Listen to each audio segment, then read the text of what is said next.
इच्छा नव्हती पण तरी सुद्धा शिव शंकराची भक्ती केली. शिव शंकर प्रसन्न झाला, आम्हाला तुझं वरदान दिलं. मग ते वरदान शिव शंकराकडून प्राप्त करून घेतलं. त्याच वरदानाच्या योगेश्वरी देव अस्तित्व या विश्वातून नष्ट करायचंय आणि नक्षत्र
असं अंगावर तुला मारण्याचा विचारही केला असता, पण कसा मी करणार नाही. याला कारण एक वेळ तू माझ्यावर उपकार केलेस आणि त्या उपकाराची जाणीव अद्यापही माझ्या मनात जिवंत आहे. नशीब माझं तुझ्यावर उपकार केले होते म्हणून आज मी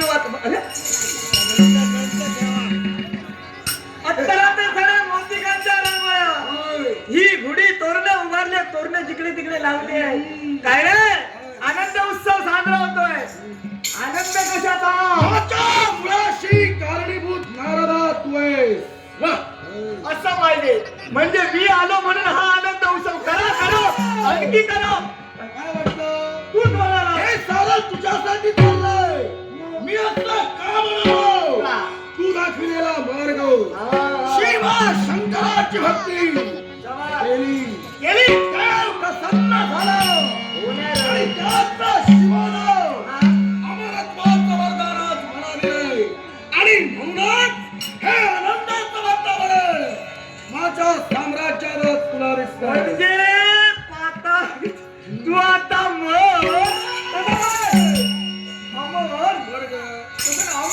थंडीमुळे होतं थंडी.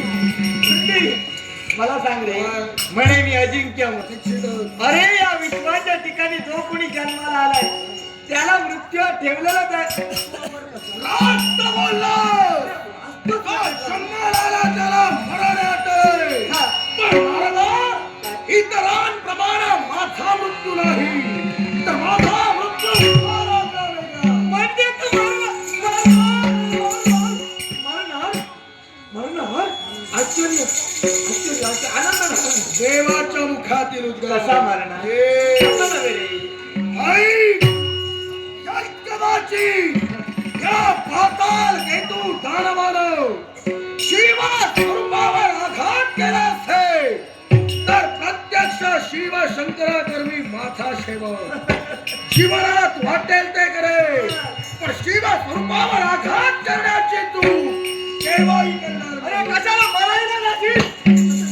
आपला मृत्यू ओढून घेण्यासाठी असं काही होणार नाही. तू काही मरणार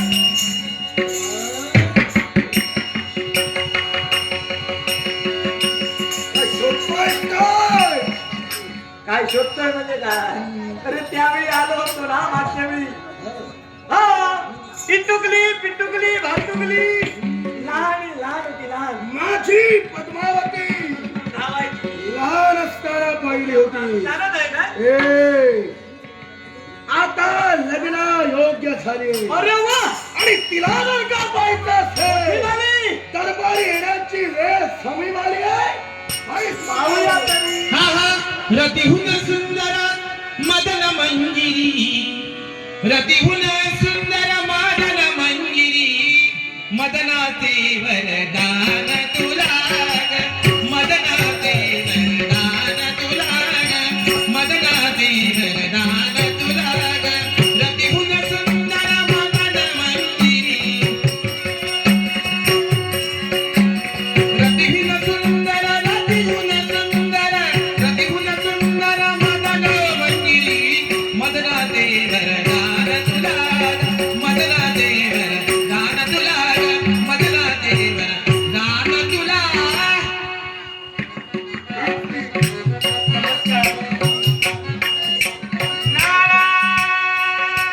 अरे वा बरेच मोठी झाली रे. ब्रह्मचारी नारद मुनी.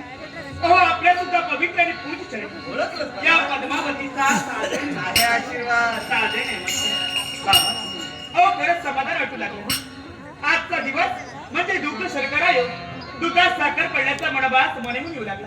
त्याला कारण कोण असेल तर माऊली. अहो आपला कित्येक दिवसांनी आपलं आगमन झालं आणि माझं कर्तव्य ना आपलं स्वागत करणं. स्वागतम बाबा. अहो माझ्या नित्याचं कर्तव्य काय असेल तर आपल्या दोन जगाची सेवा करावी. जगाची गुलिका मस्तकी चर्चित करून मंगलदेवचा आशीर्वाद आपल्याजवळ मिळवून घ्यावा आणि म्हणतात बाबा ते कर्तव्याला पार पडायचं.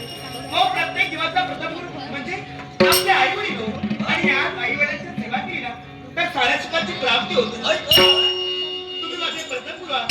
या माझ्या गुरुला माझा पुढे शाळेत संस्कार आहे. तुम्हाला बोलून वाटत नाही.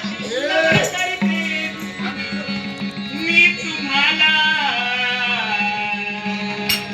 वा सुंदर आवाज द्यावाची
हा बाबा मन प्रसन्न झालं हो आणि या प्रसन्न मनानं ठरविलं काय करायचं? तुझी असेल ती इच्छा हा तुझा बाप पूर्ण करणार बोल. अहो समजून लागल्या दिवसापासून आम्ही तुमची सेवा करतात यात तुमच्या सेवेत आम्ही कधी खंड पडलेला नाही आणि म्हणूनच त्या सेवेवरती तुम्ही प्रसन्न आहात. बाळ सांग ना मनातच तर इच्छा सांग बाबा